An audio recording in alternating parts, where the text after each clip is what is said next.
Hello, everybody. Welcome to the Monday call. Abby's still on vacation, so you have me. And today I decided that I will speak about nonviolence, right? Given the situation in Ukraine and war in Europe and many other crises happening in the world. Maybe a little talk about nonviolence and why we stand for nonviolence would be good. Now, here is a problem with the conversation. The problem I have is that it seems to be easy to talk about nonviolence while I'm sitting on an island in the Mediterranean with absolutely no threat to my physical survival, right? So I want you to know I'm very conscious of it. We have time to talk about those topics because we're not under attack by tanks and machine guns. So nonetheless, this is what human beings do. We talk and think and distinguish and look for elevation because there is no resisting evolution. So we are going through a systemic crisis, right? Systemic meaning the entire system is in crisis. We had the pandemic, so health, social, economic, political, now peace, is threatened. The world is in a systemic crisis, right? And more specifically, at the moment, it's Ukraine. So I don't know about you, but always the question that is right there for me is, what can I do? What can I do? What should I do? How can I bring healing to the world, peace on the planet? And my answer always is to educate people, educate people. That's my choice. I don't know what yours is, but you need to just be clear on your actions during this crisis, right? And it doesn't have to be action like go to the country and pick up a gun and fight. You will see out of this conversation that there are other options. So this existential crisis we're going through, this systemic crisis comes from, and you've heard me many, many times say it, from, in my view, we're going through a shift from Homo sapiens to Homo spiritus. So Homo sapiens is the reign of the ego, where we look for energy outside of ourselves, to the external world. So we look for each other, for love, for money, for safety, but we look externally. So our five senses that are just used to do that, and you know the consequences of that, even if we produce quite a lot of extraordinary progress, we now have a world of violence and suffering, right? The new possibility of Homo spiritus is still using the five senses, of course, but adding the spiritual dimension, knowing who you really are, knowing that you are from the spiritual world and being energetically fed internally by this connection to who you really are, to your soul, to the divine. Now, this shift, everybody, like all birth, takes place in chaos and pain, right? So you can see all over the world the symptom of this shift is a systemic crisis that causes fear, anxiety, violence, and agitation. Now, why do we have a systemic crisis? That's a question I can't really answer, but what makes it worse anyway is a resistance to elevation, right? It's a resistance to shifting from Homo sapiens to Homo spiritus. The turmoil we're going through is sourced, is a consequence of the resistance, because we are moving, we are evolving. The whole of the universe is in constant motion, constant movement. But we as human beings are refusing to change, refusing to move, and we fear it. Therefore, what we witness is violence and rage. And we witness that even in our everyday life, right? So you take a plane and somebody loses his temper, or at the level of nation in Ukraine. Now, the shift happening has been predicted for years.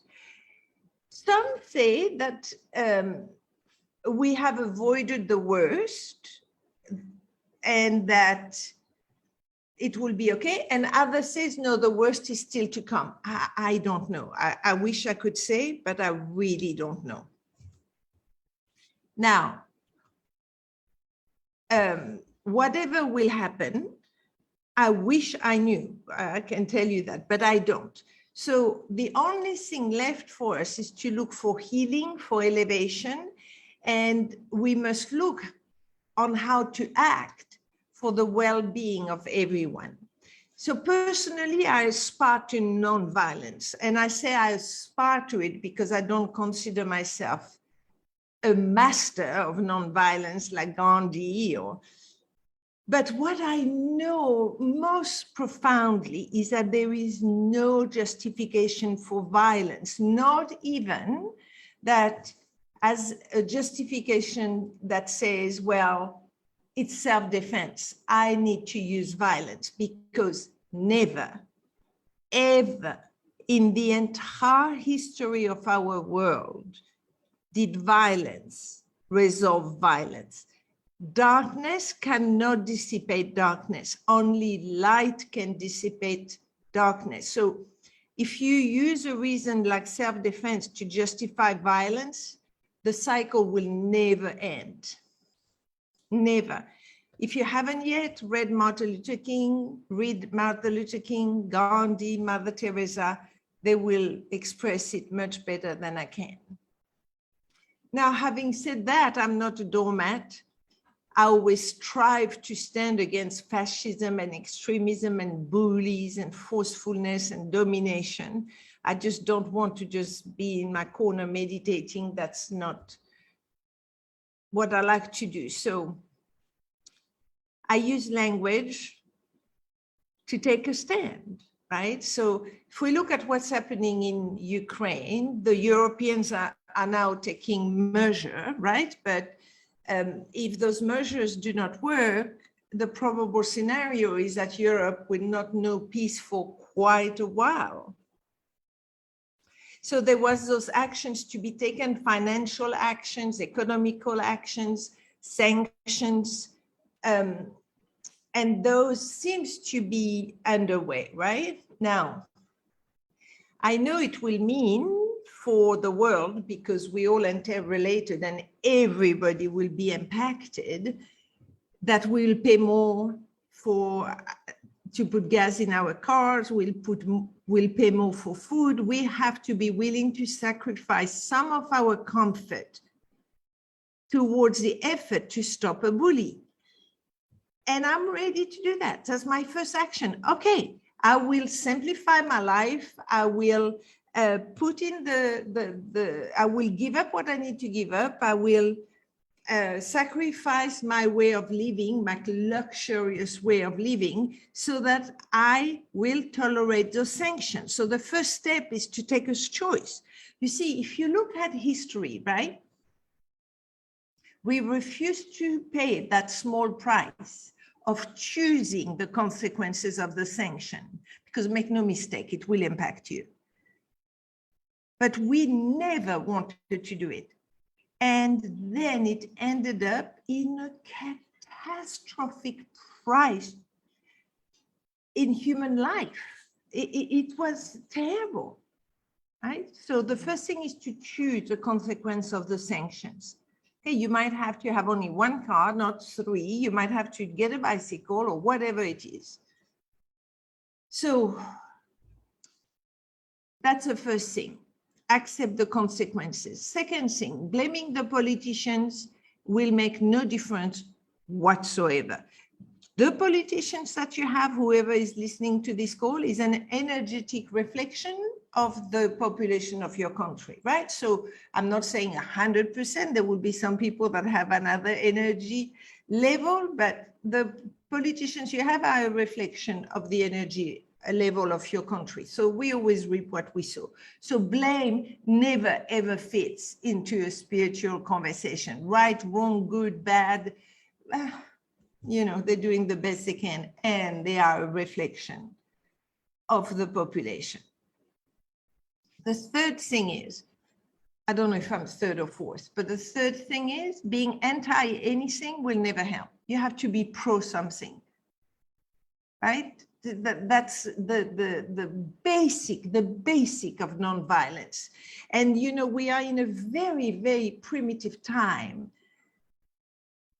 in our relationship to reality. Most human beings cannot even get the nature of reality. You always reap what you sow. We are one. You are one with the universe. Give and you shall receive.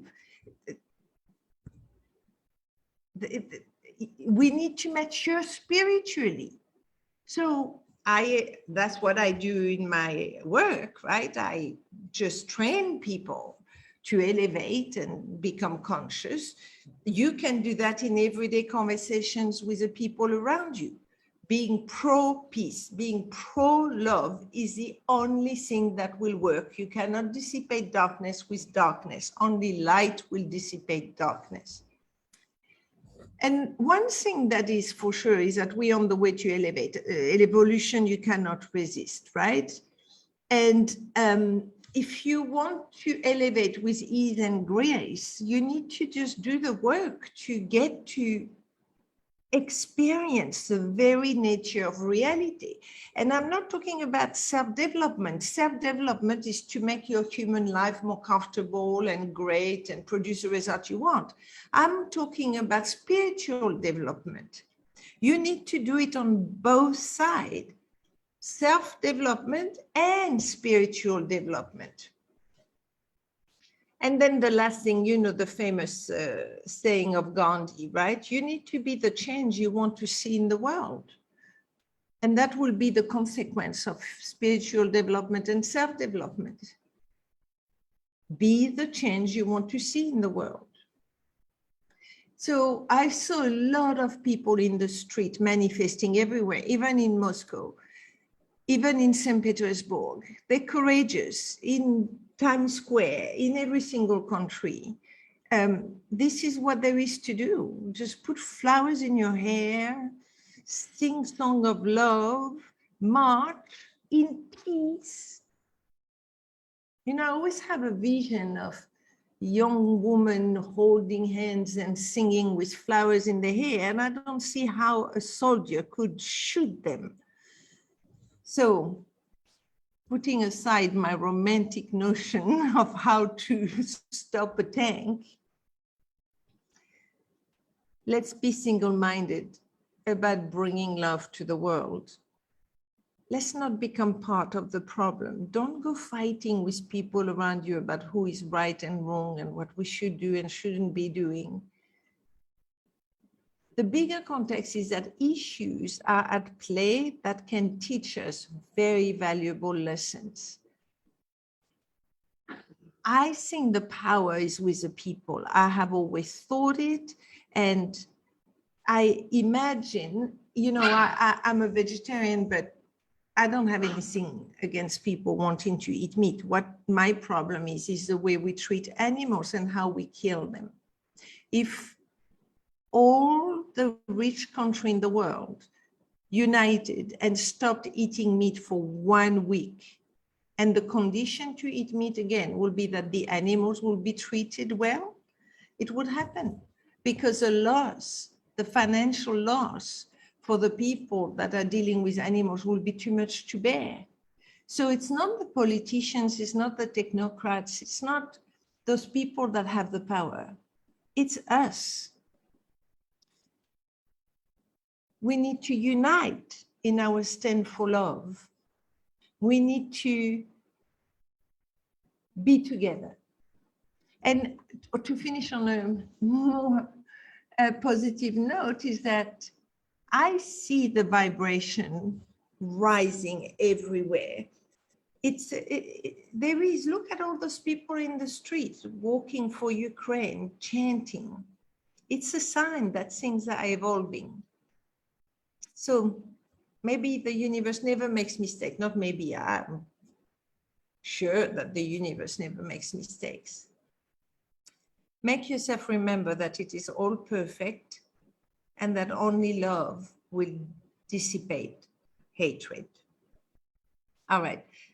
I hope it wasn't too much of a lecture. I'll see if there is a comment so I can answer. Hatred. Hang on. Oh, there is Annelise that says hello. Thank you, Annelise, for being there. And like always, if you have a comment or if you have a questions, please don't hesitate to do it. All right, everybody, I'll see you next week and hopefully Abby will be back, but I would love to know where you stand and what you see, and please talk to me. Okay, much love, everybody. Bye-bye.